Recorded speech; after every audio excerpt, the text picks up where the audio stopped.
On the morning that Sergeant Arthur Finch was found dead among the foxgloves, St. Mary Mead wore its most innocent face. The village lay in that moist, gleaming stillness which follows a summer shower.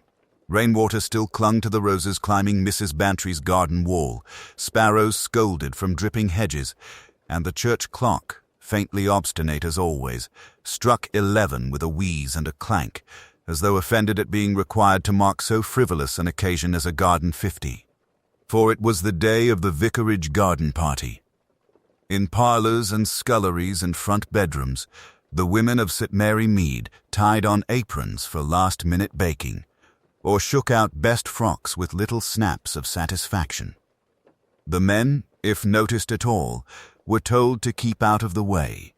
Children were scrubbed, villagers rehearsed their polite remarks for the colonel's wife, and over everything there hung that faint, pleasing excitement which accompanies the prospect of seeing one's neighbours in hats, slightly too ambitious for their station. In her neat cottage on the High Street, Miss Jane Marple sat by the window, a ball of white wool in her lap, and a half-knitted baby's jacket dropping from her needles. Her blue eyes, deceptively mild, travelled without haste from the postman, who was bending to speak to young Tommy Johnson, to Mrs. Price Ridley, hurrying past with an expression that suggested both moral disapproval and eager anticipation. Such a to-do Raymond Miss Marple observed aloud, although her nephew was in London and nowhere near old enough, in her opinion, to enjoy garden parties properly. One always feels something will happen at the vicarage. It so often does. She rose, set her knitting carefully aside, and went to check the small pot of geraniums on her sill, touching the leaves with the light, competent fingers of someone who has spent a lifetime coaxing fragile things to thrive. A fine day, after all, once the clouds had passed. Good weather for strawberries, good weather for talk. And talk, Miss Marple knew, was a thing that grew in St. Mary Mead as inexorably as bindweed, and almost as strangling. At the vicarage, Mrs. Clement, flushed and determined, directed a small army of helpers as though she were repositioning troops in a minor but urgent battle. Tables were being set beneath striped awnings, teapots, rank upon shining rank, awaited duty. Colonel Melchett, in a linen suit that had seen better summers, chatted with Mrs. Bantry about the church roof appeal, while looking covertly pleased to be regarded as a pillar of order and authority. Inspector Slack, who had driven over from Much Benham supposedly to lend his support to the village festivities, and quite certainly to his own importance, stood near the refreshment table with an air of one condescending to harmless frivolity. He was a square man, in figure and in opinion, with a bristling moustache that moved rather ominously when he was annoyed. "Where's Finch, then?" he demanded of Constable Reed, who had been seconded to help with parking arrangements, and wore an expression of baffled respect. "Said he'd be here before 11 to sort that raffle nonsense." "Late, as usual. Maybe he's already up by the field, sir," ventured Reed. "Near the stile, where the cars are to go," he corrected himself. Inspector Slack snorted. Finch, he said, would be late for his own funeral. It was, as several people recalled later, an unfortunate choice of words. By 11:30, the vicarage lawn was a pleasant confusion of ladies in floral dresses, children darting underfoot, and villagers forming little clumps of conversation. Miss Marple arrived with unhurried steps, a small, neat figure in dove grey, her old-fashioned hat trimmed with a pink ribbon. She greeted the vicar, accepted a cup of tea which she did not immediately drink, and seated herself where her back was comfortably supported and her view of the proceedings was excellent. It was just after 12, when the band from Much Benham struck up a wobbly rendering of Greensleeves, that the first scream came. High, shrill, unmistakably real. It fell upon the babble of village chatter like a stone dropped into a still pond, sending ripples of silence outward in every direction. For a moment, no one moved. The sound had come from beyond the hawthorn hedge, up by the footpath leading to Old Quarry Lane. Then, with a scrape of chairs and a flurry of skirts, people began to run. Miss Marple did not run. She rose, set her untouched tea carefully on the table, and followed the others with a small, thoughtful frown, as though some half-remembered pattern were beginning, very faintly, to reappear on a piece of worn embroidery. At the stile, among the foxgloves and the bedraggled cow parsley, Sergeant Arthur Finch lay very still, his eyes staring at the washed blue of the summer sky. Inspector Slack's partner had arrived. Only, as it quickly became apparent, he had arrived quite thoroughly dead. Miss Marple stepped out into the lane, closing her cottage gate with its familiar, careful click. The air held that faint, damp chill peculiar to English mornings, and the village wore an odd, expectant quiet, as if waiting to see how dreadful the day might yet become. As she walked towards the church, she noticed small signs of disturbance that would have passed unnoticed by anyone less accustomed to village life. Mrs. Bartlett had forgotten to sweep her front step. Old Mr. Weaver, usually seated on the bench outside the grocer's by 8:30, was nowhere in sight, and the curtains at the vicarage twitched with unusual frequency. News had truly travelled fast. Near the lich gate, she encountered Dolly Bantry, cheeks flushed and hat slightly askew, her usual air of cheerful curiosity now sharpened by genuine agitation. "Jane, you've heard, of course, about Sergeant Finch?" "I have heard something most distressing," Miss Marple replied. "Mrs. Price Ridley was kind enough to bring the news almost at once." "Trust her," said Mrs. Bantry, with a sniff, like a carrier pigeon for unpleasantness. "They say the body's still down by the mill pond." Poor man, and just when everyone was beginning to say how very pleasant he was. "It's always the pleasant ones," she added darkly, "that get themselves killed. The disagreeable people go on forever." Miss Marple allowed herself a small smile. "I wonder if it is quite as simple as that, Dolly." They moved together towards the green, where the cluster of onlookers had thickened into a definite crowd. Inspector Slack's familiar, barrel-chested figure stood out at once. He was speaking sharply to a constable, face set in lines more grim than Miss Marple could remember ever seeing. Whatever their professional differences, Slack had always struck her as a man loyal to those under his command. He turned just as Miss Marple and Mrs. Bantry drew near. His frown deepened. "Now then, Mrs. Bantry, Miss Marple, there's nothing to be seen here," he said brusquely. "The doctor's with him, and we don't need half the village cluttering up the place. Of course, Inspector," Miss Marple said mildly, "we should not wish to be in the way. Though I do hope you will forgive an old woman's concern. Sergeant Finch was such a courteous young man." Slack's mouth tightened, and for a moment his official manner slipped. "He was a good officer," he said shortly. "Too good, too," he broke off, then added, more stiffly, "Dr. Haydock thinks he slipped, hit his head on one of the stones by the pond. That's all there is to it for now." "Of course," Miss Marple repeated, as if accepting it. Her eyes, however, rested unobtrusively on the inspector's face, noting the quick, involuntary flicker of doubt that crossed it. Accidents will happen, though it does seem odd, on such a fine morning. Before Slack could reply, a boy's voice piped up from behind them. "I didn't think it was an accident," declared young Tommy Fletcher, pale but important, standing beside his anxious mother. He was lying too straight, like when Uncle George was laid out, Mum. And there was his notebook, thrown over in the reeds. I saw it, but Mum pulled me away. "Tommy," Mrs. Fletcher hissed, mortified. "You hush now." Slack's head snapped round. "Notebook? You didn't say anything about a notebook. I didn't think, Mrs. Fletcher stammered. The boy's rambling. He was in such a state. Miss Marple's eyes had sharpened almost imperceptibly. A careful man with a thrown notebook, a straight body by a treacherous pond, and an inspector visibly fighting his own conclusions. These were, she thought, details seldom found in the pure accidents of life. She bent slightly, as if to adjust her glove, and when she straightened, her gaze drifted innocently towards the lane leading to the old mill, where muddy footprints already marked the way. A mixture of heavy boots and lighter, sharper prints she idly noted, and then seemed to dismiss.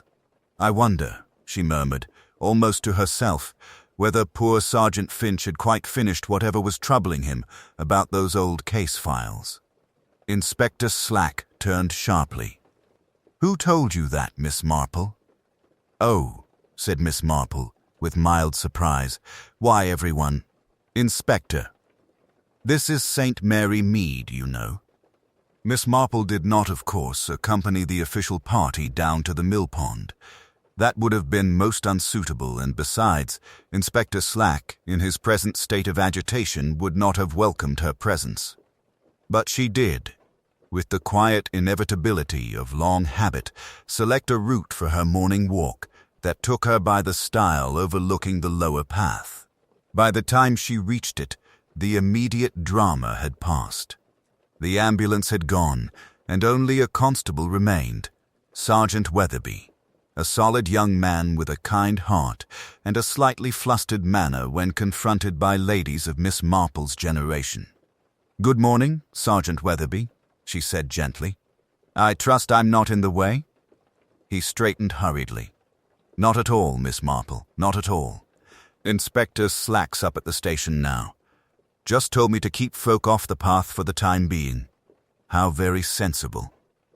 One wouldn't want to disturb anything important." Her eyes, apparently vague and wandering, took in the scene below, the narrow footbridge, the stones leading up to it, a darker smear of disturbed mud on the near bank, and, yes, broken reeds some yards downstream, as though something had been flung there and later retrieved. There was talk of a notebook, she remarked mildly. Such things can be so very important to a police officer. Weatherby shifted. Boy's got a keen eye, that Tommy Fletcher. There was a notebook, right enough. Inspector Slack took charge of it himself. Didn't much like that it was so far from the body. Miss Marple nodded, as if this confirmed some entirely domestic supposition about misplaced spectacles. Men are so odd about their possessions. They clench them tightly in a crisis. To drop something carefully carried is, well, rather significant. She did not linger. A walk that seemed to lead nowhere in particular took her, quite naturally, past the Blue Boar just as Mr. Silas Vernet emerged. He was a tall, stooping man with parchmenty skin and eyes that darted behind his spectacles like nervous birds. "Good morning, Mr. Vernet," Miss Marple said pleasantly. "Such a sad event for the village." He started. "Sad? Yes, yes indeed. Terrible." I knew the young man slightly. He came to ask about the county archives, old police matters and such. Very thorough, very persistent. Persistent people can be such a trial, Miss Marple agreed, her tone confidential. "I always think they rarely give up once their minds are fixed." "Did he find what he was looking for?" Vernet's fingers tightened on the briefcase he carried. "I couldn't say.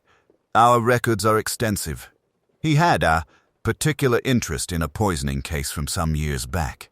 A local matter. I told him the files could be sensitive." "Poisoning is such a nasty way to go," Miss Marple observed with a little shudder. "So much depends on who makes the tea, and who washes the cups." He gave her a sharp look, then glanced away. Well, I must be getting on." "Appointments, Miss Marple, appointments."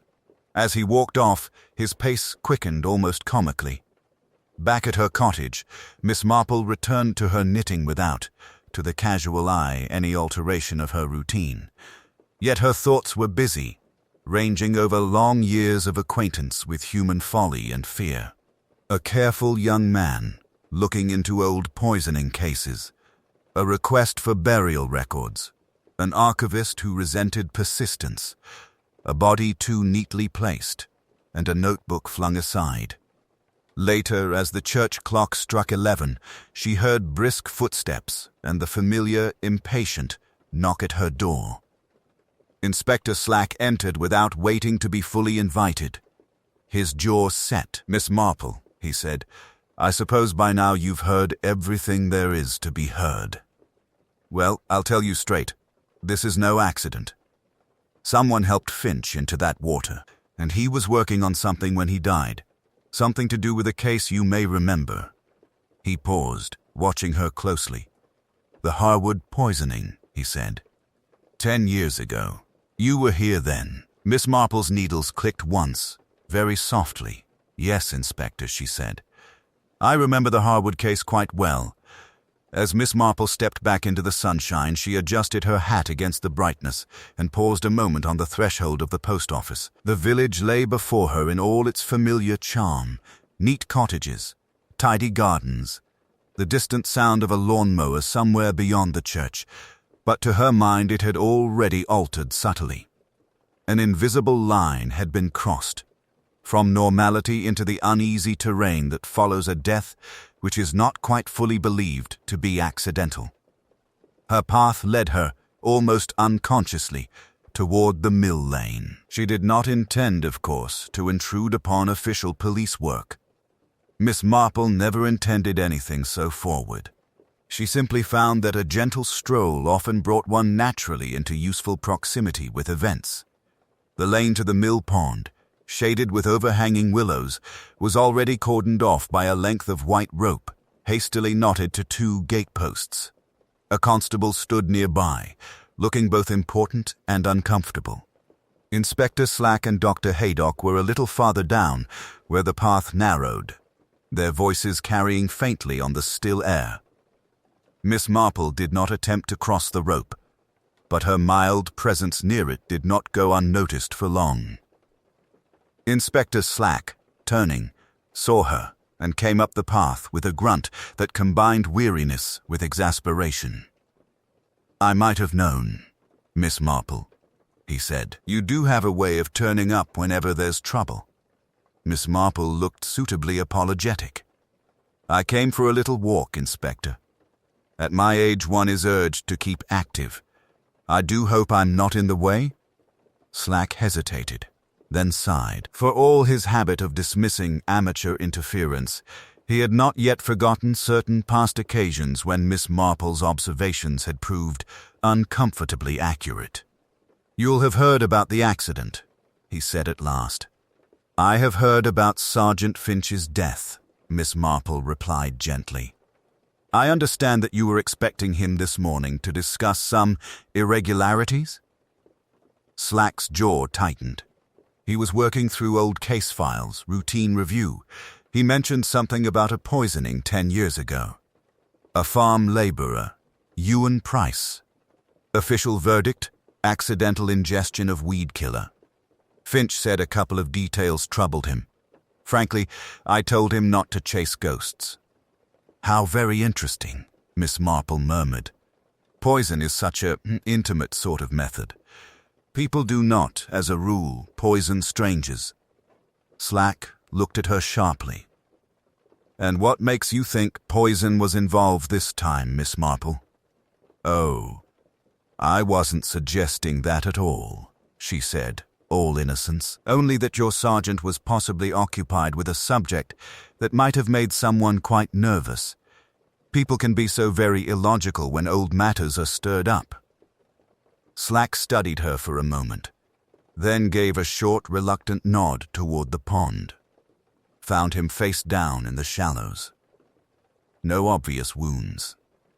Hat missing. Notebook missing too, boy says he saw it by the reeds, but it wasn't there when we arrived. "How unfortunate," Miss Marple said. "Careful men are so particular about their notebooks. They rarely misplace them."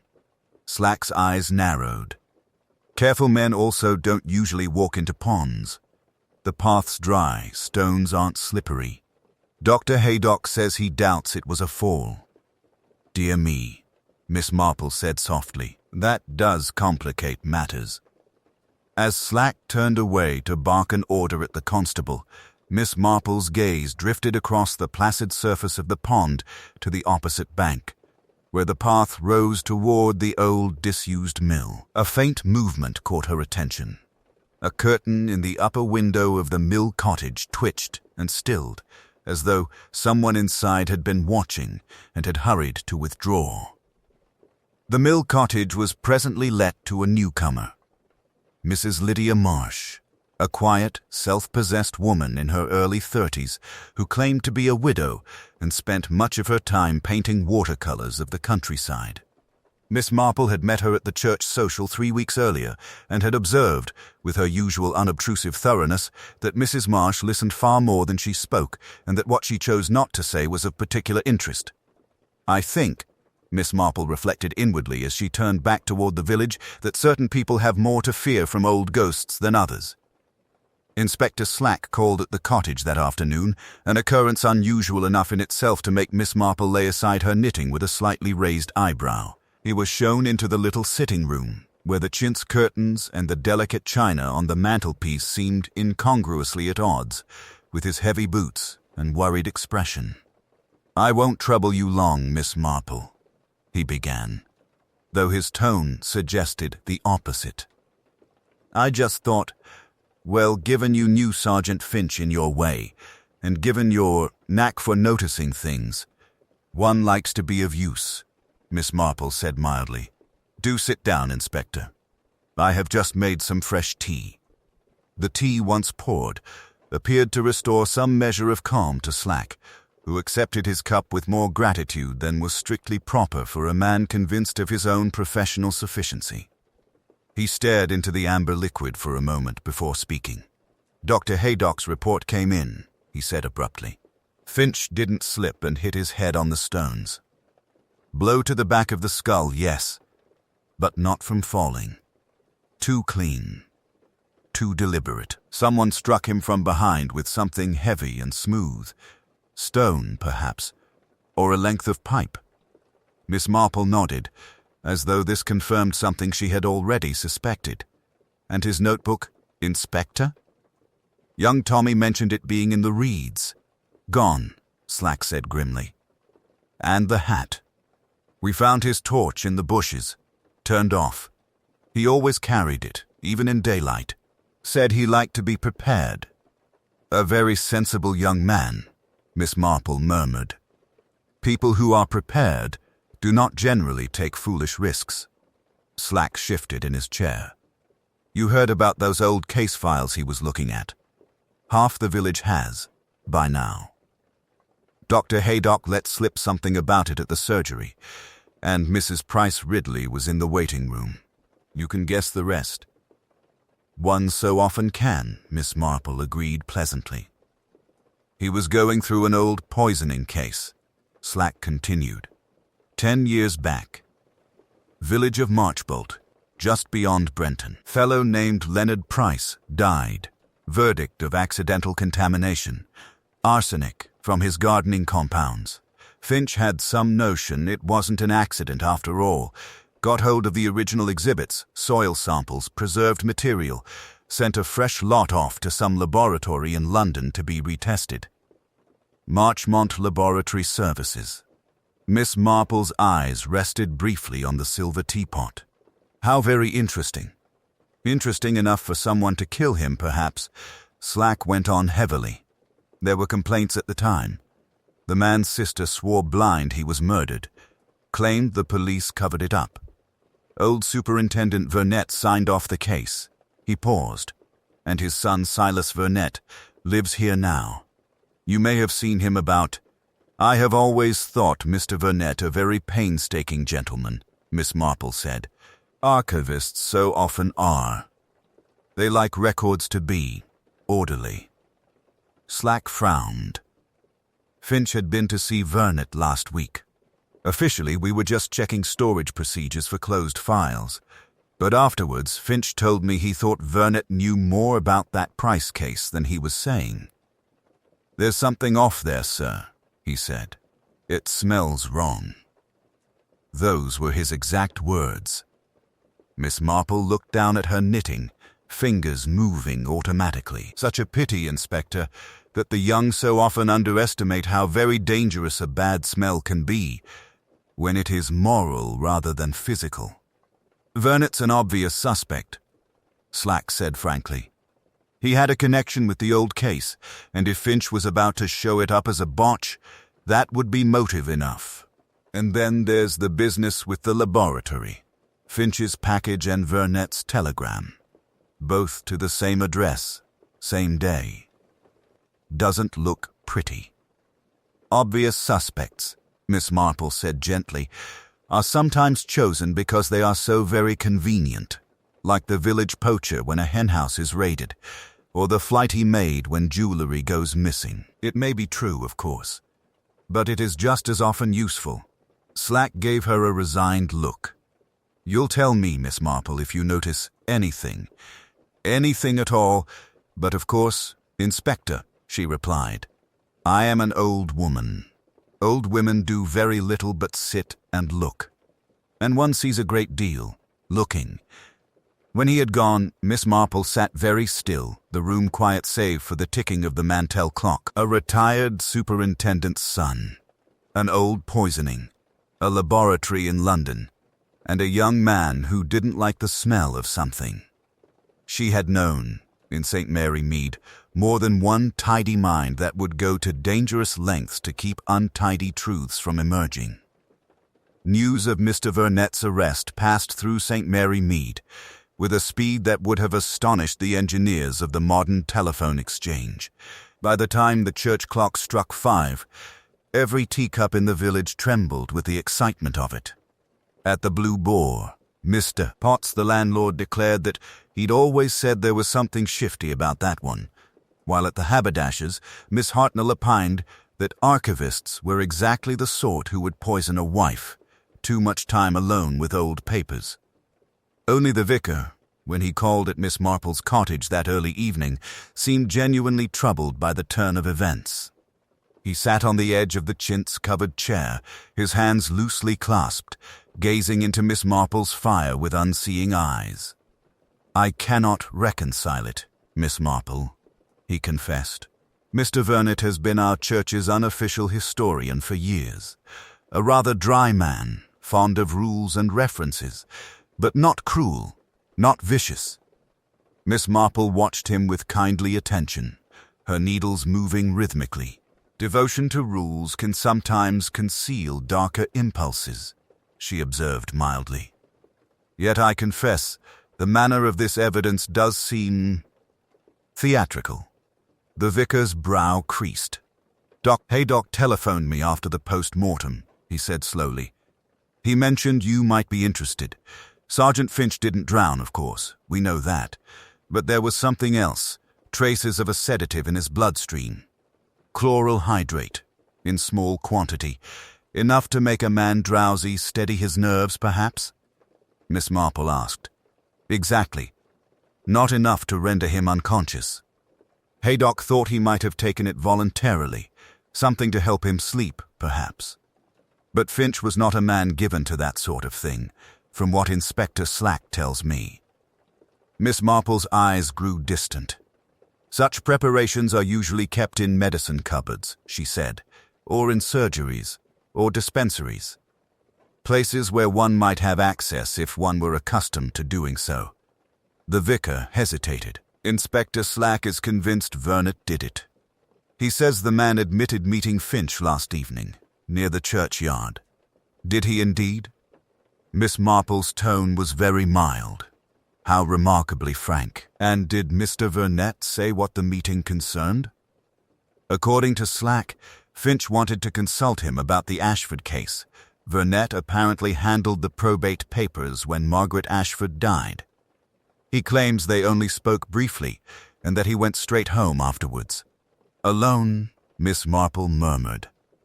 No one to see when he arrived, or whether he went out again this morning. The vicar shifted uncomfortably. Do you believe he did it, Miss Marple?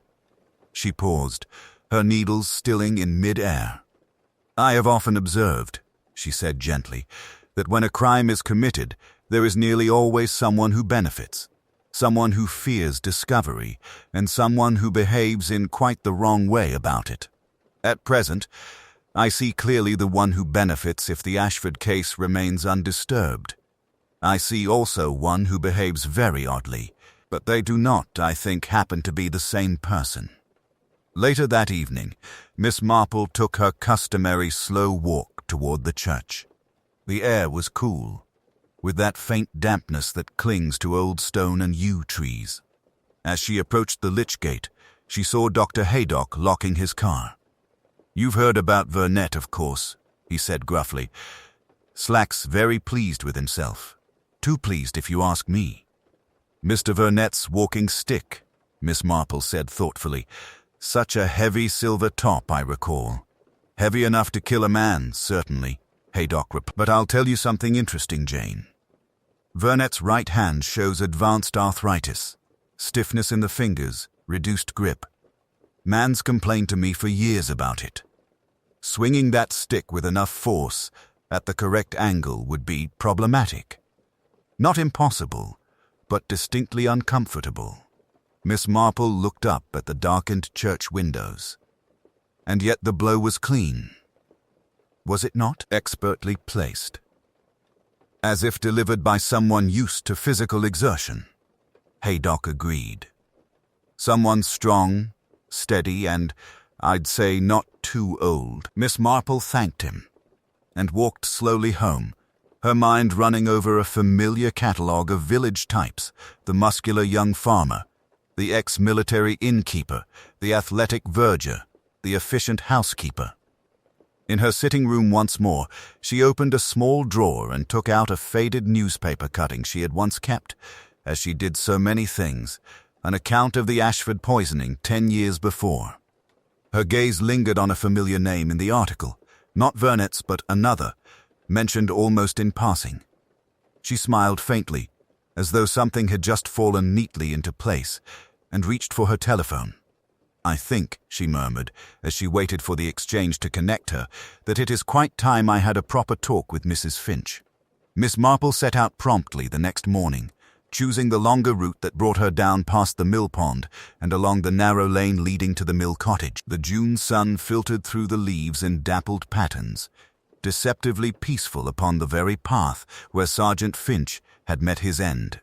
She paused for a moment at the footbridge, leaning lightly on her stick while her eyes noted, with unobtrusive precision, the disturbed reeds, the scuffed earth near the bank, and a faint indentation in the moss where a heavier body might have been dragged. At the cottage, Miss Lydia Marsh answered the door herself. She was a woman in her late 30s, with a face that might have been pretty had it not been set into habitual lines of guarded self-control.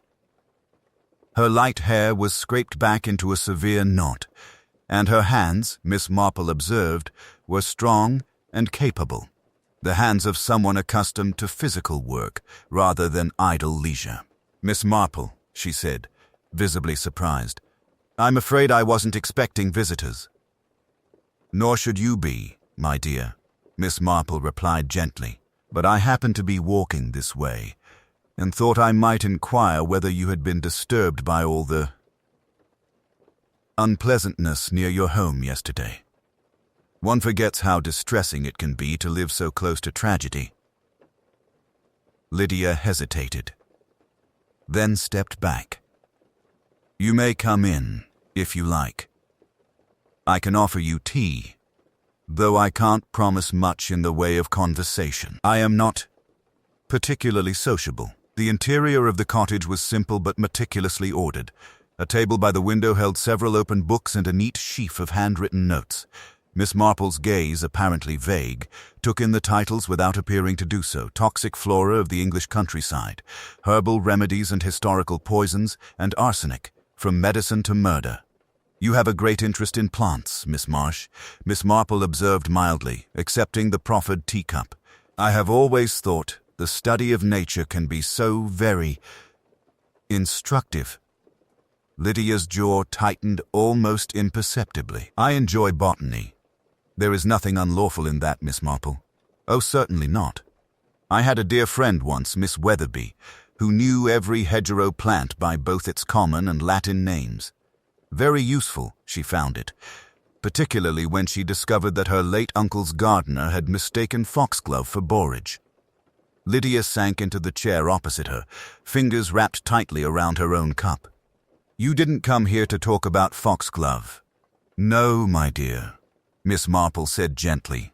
"I came because I understand you were once very close to your cousin Margaret Ashford. Her death must have been a terrible blow." For a fleeting moment, something raw and unguarded flashed across Lydia Marsh's face. A mixture of grief, bitterness, and something that looked very like fear. Then her features settled back into composure. "It was 10 years ago," she said flatly. "The coroner ruled it an accident. There is little point in reopening old wounds." "Sergeant Finch appeared to think otherwise," Miss Marple remarked, her tone almost idle. "He had been examining the parish records, speaking with the vicar, sending samples to London. A very thorough young man." "And now he is dead," Lydia replied, her eyes flickering toward the window overlooking the mill pond. Perhaps thoroughness is a dangerous quality. There was a moment of silence in which the distant sound of children in the village drifted faintly through the open window. Miss Marple set down her cup with delicate precision. "You know, my dear," she said, "I have observed over the years that when a great injustice has been done, it rarely stays buried forever. Someone always notices a missing piece, a small discrepancy. And then, those who profited from that injustice, or those who suffered from it, may feel driven to regrettable actions." Lydia's hands tightened on the edge of the table. "If you are suggesting that I had anything to do with Sergeant Finch's death, you are very much mistaken. I barely knew the man. And as for Margaret, whatever happened then, nothing can change it now." From her vantage point at the window, Miss Marple could see Inspector Slack striding purposefully along the lane toward the cottage. His arrival was no coincidence. His gaze, when he reached the door and saw Miss Marple inside, registered a brief flicker of irritation before his professional composure reasserted itself. "Miss Marsh," he said curtly, removing his hat, "I'm afraid I must ask you a few questions regarding your movements yesterday morning and your prior relationship with the late Margaret Ashford." Lydia Marsh rose slowly, her face pale but composed. "Of course, Inspector. I have nothing to hide." But Miss Marple, watching with her clear blue eyes, saw the faint tremor in the woman's hands, and the almost imperceptible glance she cast toward the shelf above the fireplace, where an unremarkable porcelain jar sat between two dull brass candlesticks, its surface faintly dustier than the objects on either side. Inspector Slack's motor car was already outside Vernet's modest house when Miss Marple arrived in the high street. The front gate stood open, its usual neatness disrupted. A length of police tape fluttered in the mild breeze like an accusing finger. Neighbors loitered at their windows, their faces retreating at once when Miss Marple's clear, mild gaze passed over them. She did not hesitate at the gate. Age, she had often found, afforded certain liberties. As she approached the door, Constable Williams, red-eared and clearly harassed, moved to intercept her. "Now then, Miss Marple," Inspector Slack said. Inspector Slack said, "I have no doubt that the scene mustn't be disturbed," Miss Marple replied gently. "And he is quite right. But as I am here now, and can be very careful where I put my feet, perhaps you would be so kind as to tell him I am outside. He might possibly consider that a fresh pair of eyes, elderly ones, but still functional, would be of some small assistance." Constable Williams hesitated, then relented. Moments later, Slack appeared in the doorway, his expression a mixture of irritation and weary resignation.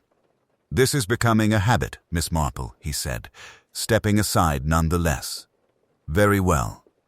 But look, don't touch. This place is a blasted shambles."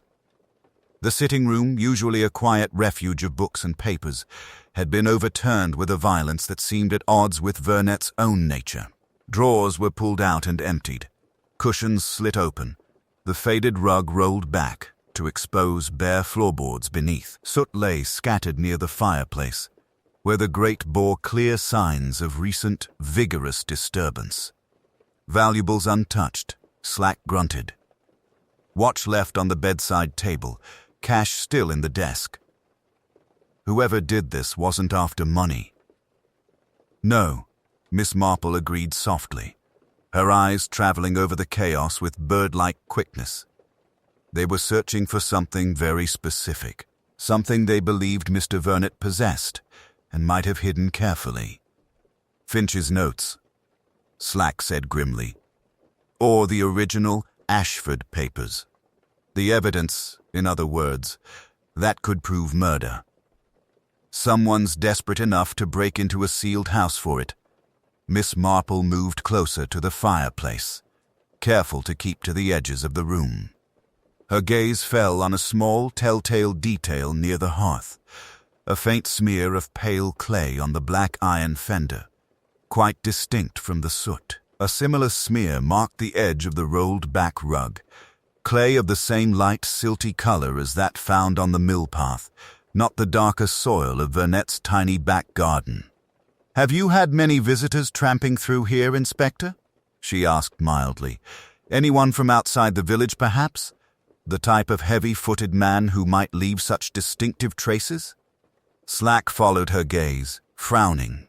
"We've only just arrived. These weren't here yesterday when we sealed the place. And they're not from Whodunit, that's for sure. He hasn't seen a field path in 10 years. Miss Marple did not contradict him, though she thought of Lydia Marsh's garden spade and its coating of similar clay, and of Miss Marsh's purposeful walk toward the village the previous evening. Instead, she turned to where a small, locked cabinet stood against the far wall, its keyhole bearing fresh scratches. "It appears," she observed, "that whoever came knew precisely where to look. That cabinet has not been forced at random." Slack's jaw tightened. Someone who knew Whodunit's habits, someone who knew what Finch had been working on, and where he might have deposited copies. "Copies?" Miss Marple repeated gently. How wise of Sergeant Finch if he indeed made them. Careful men, in my experience, seldom put all their eggs in one basket. Slack gave her a sharp look. "What do you mean by that?" "Only that a methodical young man, aware he was treading on dangerous ground, might very sensibly ensure that his discoveries could not be destroyed in one fell swoop," Miss Marple replied. "Perhaps a copy here, another sent safely away, and, if he were truly cautious, a third entrusted somewhere quite unsuspected." Slack snorted. "Speculation, Miss Marple. I deal in facts, and the facts are, Whodunit's house has been ransacked, his walking stick found by a murdered man, and lab results prove his late wife was poisoned. If he isn't guilty, why is someone so desperate to get at his papers?" "Because, Inspector," Miss Marple said softly, her gaze resting for a moment on a faint, almost imperceptible trace of ash on the inside of the windowsill, ash of a different, lighter sort than the coal soot. "Sometimes the surest way to destroy a man is to make him appear precisely as guilty as he is not. And the person who seeks his papers may fear not what they contain, but what they no longer do." As they stepped back out into the street, the bell of the telephone exchange could be heard ringing shrilly down the lane. Mrs. Tork herself appeared in the doorway of the post office, waving an urgent telegram. "Inspector Slack. It's from London, Marchmont Laboratories," she called. "It's about Sergeant Finch's parcel, the one he sent before he died. They say there's been a most extraordinary development." Miss Marple's eyes brightened almost imperceptibly. In her considerable experience, telegrams described as extraordinary were very rarely anything but. Inspector Slack's motorcar and Dr. Haydock's followed Miss Marple at a respectful distance along the narrow lane to Mill Cottage. It was decided, by one of those unspoken understandings that sometimes govern such matters, that Miss Marple should go ahead on foot, her presence less alarming and perhaps more illuminating than the arrival of uniformed authority. Lydia Marsh was in the back garden this time, bending over a row of herbs. The incinerator, Miss Marple noted at once, was no longer smoldering but had been carefully doused and its lid replaced. The garden spade stood where it had stood before, though the blade had been cleaned with an almost ostentatious thoroughness. "Miss Marsh," Miss Marple called, her tone the very essence of gentle apology. "I do hope I'm not descending upon you too often. Village life does thrust us together so, especially in times of trouble." Lydia straightened, her expression guarded. "I suppose you've come about the break-in at Mr. Whodunit's house. The whole village is buzzing with it. Yes, such a very disturbing development," Miss Marple agreed, clasping her hands loosely over the handle of her stick. "Particularly as it suggests that someone is still most anxious about poor Sergeant Finch's investigations." Lydia's jaw tightened almost imperceptibly. "Then Inspector Slack should keep a closer eye on his prisoner. If Whodunit has accomplices—" "Oh, but Inspector Slack has been most conscientious," Miss Marple interrupted softly. "Mr. Whodunit was safely in custody all last night. So whoever turned his house upside down must be quite independent of him, someone with a very particular interest in any papers Sergeant Finch might have left behind."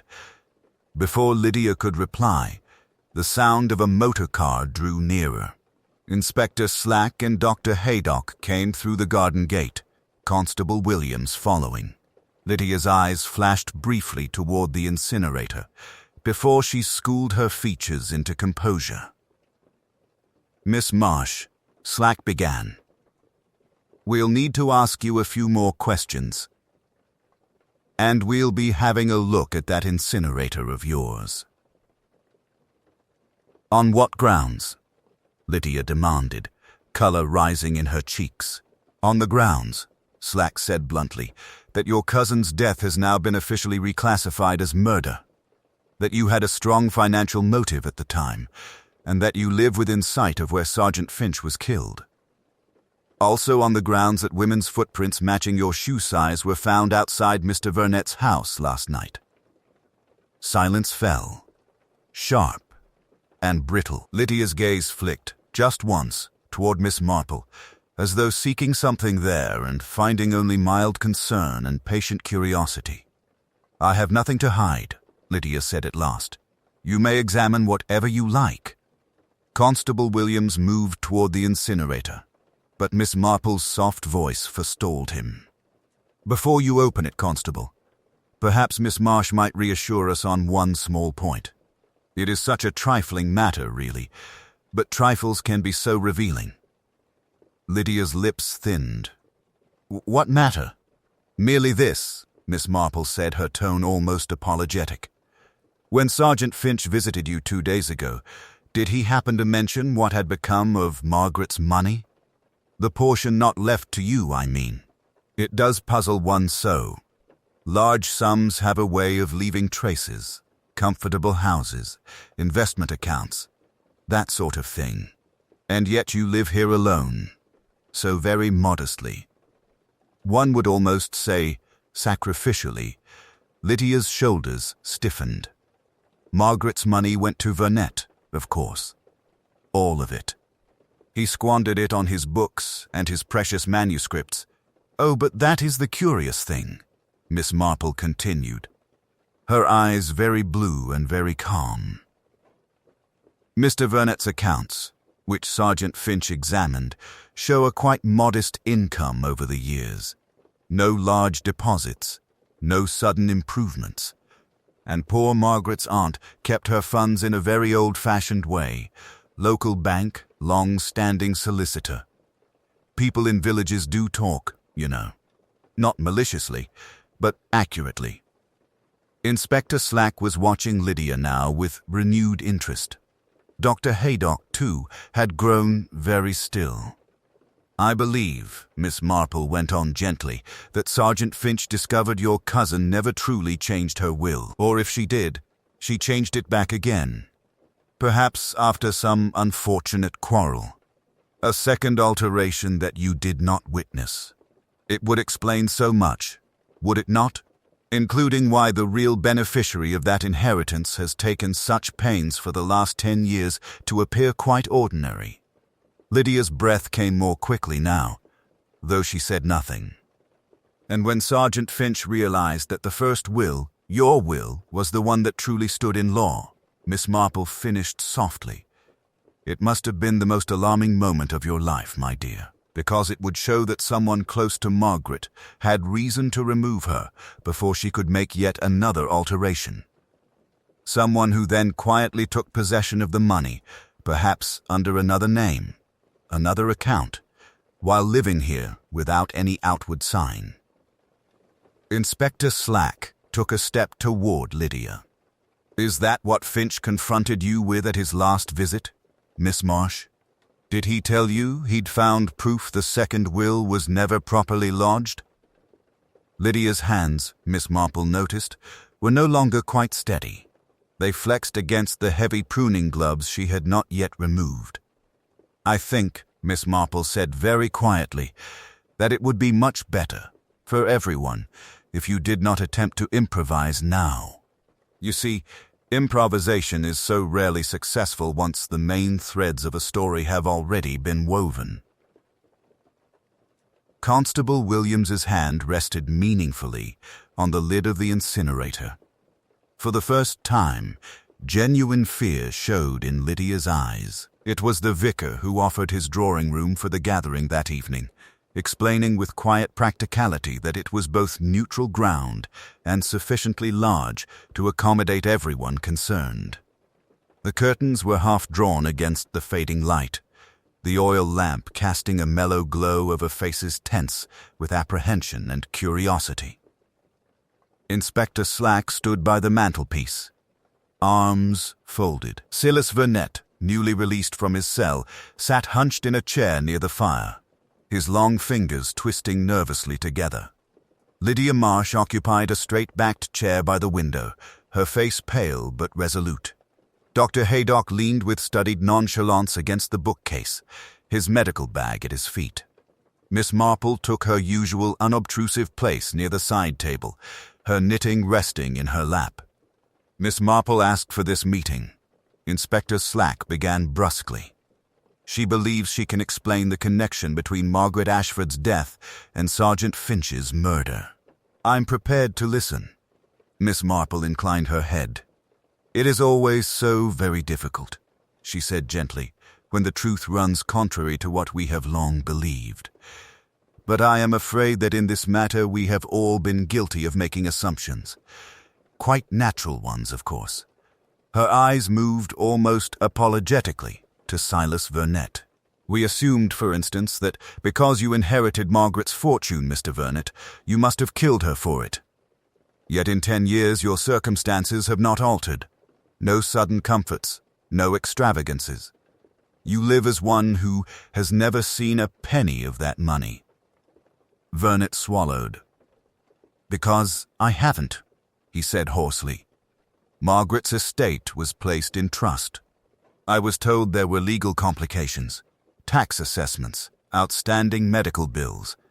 Dr. Haydock was executor. I received small allowances, nothing more. All eyes turned, almost as one, toward the doctor. He lifted his chin. Perfectly normal in complex estates. There were.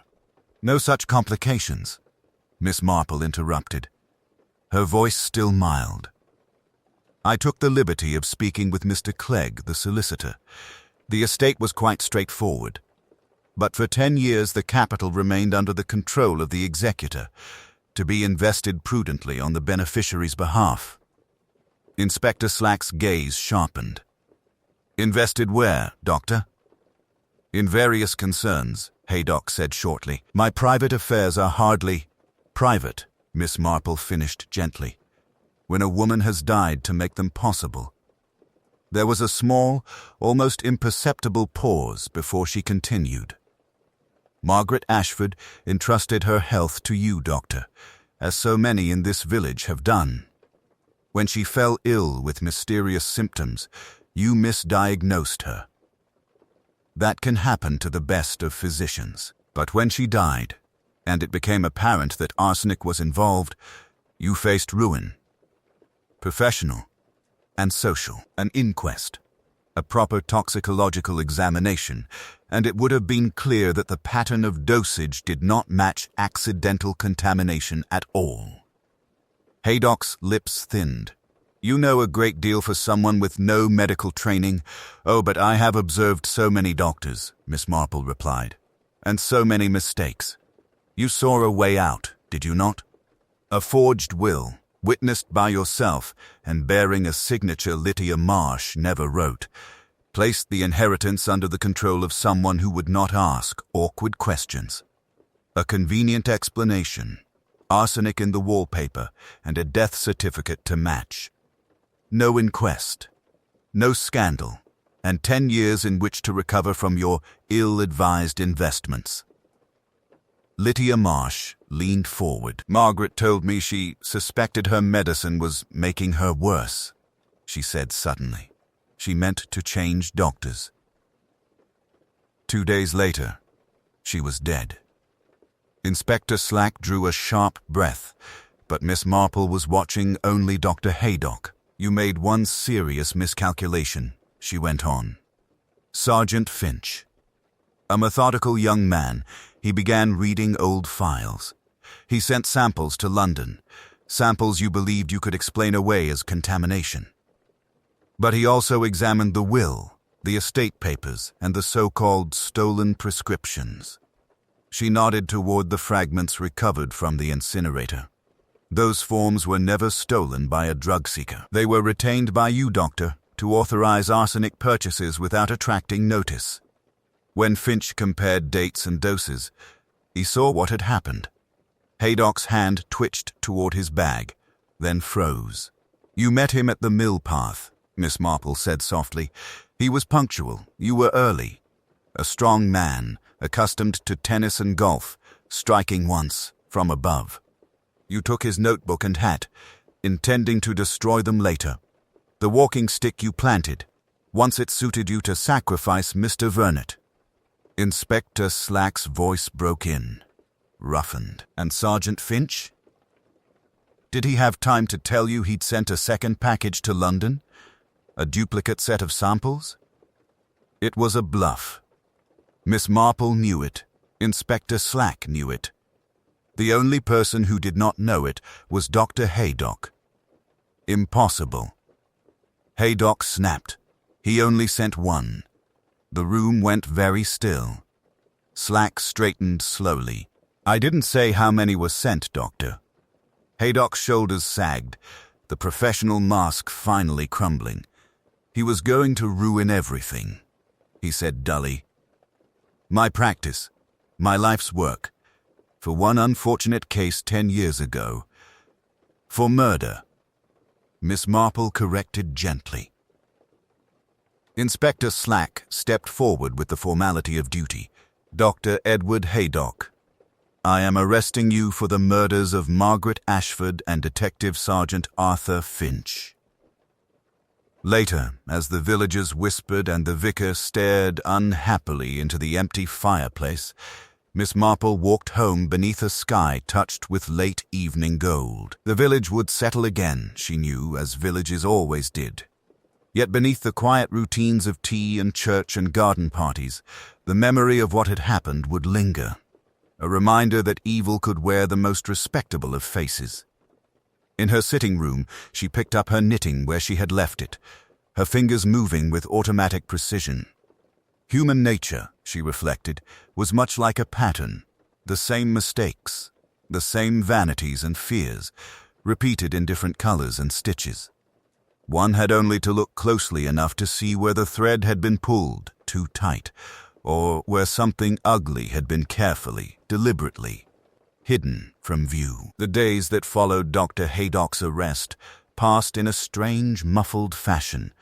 as though the entire village were moving through a fog from which they could not quite emerge.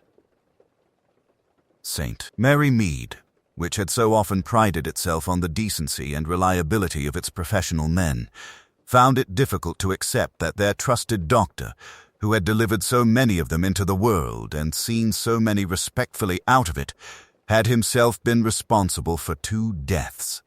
In the High Street, conversations stopped abruptly whenever his name was mentioned, resuming in lowered tones heavy with disbelief. Mrs. Price Ridley declared loudly that she had always mistrusted these modern medical notions, while Mrs. Bantry spoke more quietly of the terrible loneliness that must come when a man's ambitions and failures turned inward and began to fester. Miss Marple, for her part, resumed her usual rhythms with a calmness that some mistook for indifference.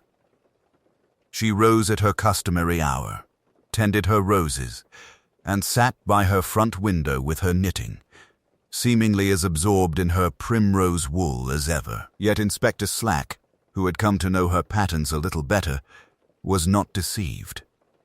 He called one afternoon, his manner a curious mixture of embarrassment and grudging respect. "I suppose," he began, standing rather awkwardly in her sitting room, "I ought to offer you my thanks, Miss Marple. If you hadn't kept questioning the obvious, an innocent man would be facing the gallows while a murderer went free." "Not at all, Inspector," Miss Marple replied, looking up from her knitting with mild surprise. "You did your duty exactly as evidence presented itself. One can hardly be blamed for drawing straightforward conclusions from what appears to be straightforward proof." Slack cleared his throat. "It was that business with the walking stick that set you off, wasn't it? The initials and all that?" "Partly," Miss Marple agreed. "But more than that, it was a matter of character. Mr. Whodunit is untidy, distracted, and absent-minded in the small things of life, but quite scrupulous where matters of integrity are concerned. A man of that sort might mislay his spectacles or forget his supper, but he would not forge a signature or falsify a will. Dr. Haydock, on the other hand, was always rather fond of presenting himself as the final authority on all things. That can be very dangerous in a man who makes life-and-death judgments." Slack shifted in his chair. "And Miss Marsh?" "Ah, Lydia Marsh." Miss Marple's needles paused briefly. "A woman capable of anger, certainly, and of bitterness, but not, I think, of long, careful planning. You may have noticed how she deals with her garden. She cuts back vigorously whatever displeases her, often too harshly. That is not the way of someone who can patiently administer tiny doses of arsenic over weeks, nor forge documents with careful precision. Her impulse, when panicked, was to burn evidence, crudely, desperately. If she had planned either death, she would have done so with that same lack of subtlety." Slack considered this. "So in the end it comes down to temperament." "In large part," Miss Marple agreed. "Sergeant Finch understood that, you know. He just didn't have time to reach the final conclusion. He saw that the will was forged, but he assumed, quite naturally, that the beneficiary must be responsible. It is an error one often sees in younger people. They imagine money to be the primary motive for every crime. But in my experience, reputation and pride are far more frequent causes of tragedy." He rose to go, lingering for a moment at the door. "You must have seen a great deal, Miss Marple, to speak so certainly." She smiled faintly. "One sees quite enough in a village, Inspector. The scale may be smaller, but the patterns are very much the same. A doctor whose prescriptions must always be unquestioned. A cousin who never quite forgives a slight. A young man who believes that justice is simply a matter of evidence. Human nature does not vary so very much from place to place." After he left, Miss Marple sat for some time without taking up her knitting again. Her gaze rested on the lane outside, where children were once more playing their familiar games, as though death and deception had never brushed so close to their doorsteps. She thought of Sergeant Finch, earnest, methodical and so very careful, and of how he had died because he had trusted that the system he served would recognize the truth once he placed the facts within it. He had not accounted for the quiet, corrosive power of fear in an aging man who had built his entire identity upon professional infallibility. In the weeks that followed, Haydock's practice was taken over by a younger, earnest physician from the next county, whose manner with the elderly residents was rather more respectful than his predecessors had sometimes been. Silas Whodunit was quietly released, his reputation left fragile but intact, and Lydia Marsh retreated even further into the solitude of Mill Cottage, where her garden grew increasingly wild at the edges. Life in St. Mary Mead resumed its outward tranquility, but there was a new wariness beneath the surface, a sense that even the most trusted among them might harbor secrets too heavy to bear. Miss Marple, watching from her window, understood better than most that such knowledge was both a safeguard and a burden. "People are so often not what they appear," she said softly to herself, taking up her needles once more. "And yet, in the end, they are always exactly themselves." The church bells chimed the hour, steady and familiar, as her knitting resumed its quiet rhythm, another pattern taking shape, stitch by careful stitch, in a world where patterns, once properly understood, could still be trusted, even when people could not. Autumn came early to St. Mary Mead that year. September brought a faint chill to the evenings, and with it a sense that the village had, in its own quiet way, turned a page. The drama of Dr. Haydock's arrest and confession had gradually settled into the landscape of village history, something to be referred to in murmurs over tea, with that particular relish reserved for tragedies whose worst sting has dulled with time. On a pale, clear afternoon, Miss Marple sat in her garden with a small basket of mending, a shawl about her shoulders despite the lingering warmth.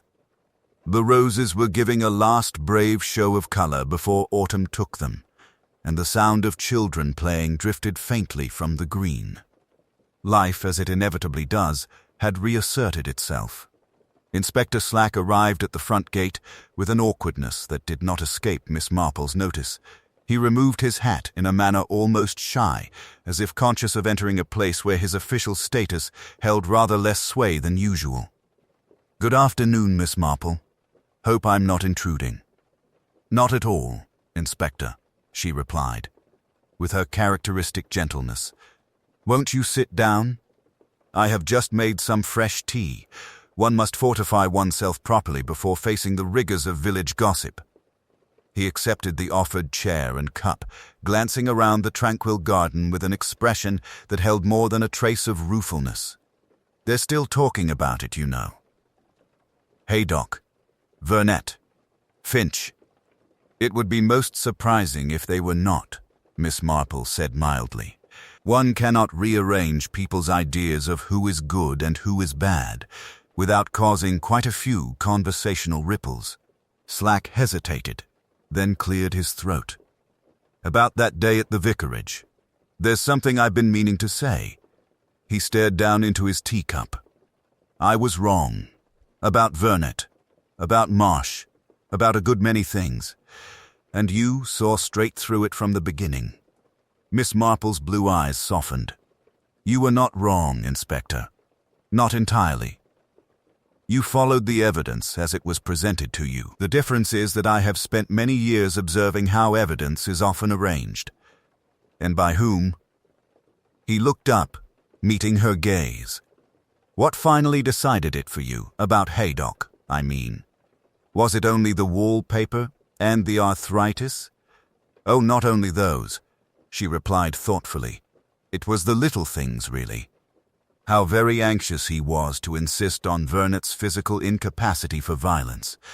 Too anxious, one might say, as though he wished to direct our thoughts firmly in that direction, and no other. His eagerness to interpret every new fact as supporting Whodunit's guilt, when in truth many of them only did so if one squinted at them quite determinedly. She paused, folding a piece of mending with precise fingers. And then there was his behavior after Sergeant Finch's death. A truly innocent man, wrongly suspected, is usually angry or indignant. Dr. Haydock, however, was something quite different. Relieved. Relieved that suspicion had found such a convenient resting place elsewhere. Slack let out a slow breath. You make it sound so simple. Nothing about it was simple, Inspector, Miss Marple said gently. But human nature is very much the same wherever one goes. I have seen, in our own village, many examples of persons who use their positions, social, professional, even spiritual, to conceal unkindness or worse. And I have seen quiet, awkward people, much like Mr. Whodunit, wrongly blamed, because they do not fit our preferred picture of innocence. He finished his tea and rose, setting the cup down with unexpected care. You know, he said slowly, I used to think of you as, well, as a kind of very observant piece of old furniture. No offense meant. None taken, Miss Marple assured him, her mouth twitching. Furniture sees a great deal, Inspector, particularly the sort that people forget is there. He gave a brief, gruff chuckle. If you don't mind, Miss Marple, I may trouble you again. Strictly unofficially, of course. You will always be welcome, she replied. Though I do hope, for the village's sake, that your visits are purely social for some time to come. After he had gone, Miss Marple sat very still, watching the lengthening shadows in her garden. Somewhere, a train whistle sounded faintly across the fields. Somewhere, a church bell marked the half-hour. Life in St. Mary Mead had resumed its habitual pattern, but perhaps with a slight change in its weave, just as a skilled knitter, having discovered a flaw, will alter a pattern so that it does not occur again. Poor Sergeant Finch, she murmured at last. He loved truth, as some men love danger. It is rarely a safe affection, but thanks to him, a very old wrong has been put right at last. Her needles began their quiet, steady clicking once more, shaping a new pattern with patient precision. Stitch linking to stitch, as clue had joined to clue, until the design, once hidden, lay clear for any who cared to see.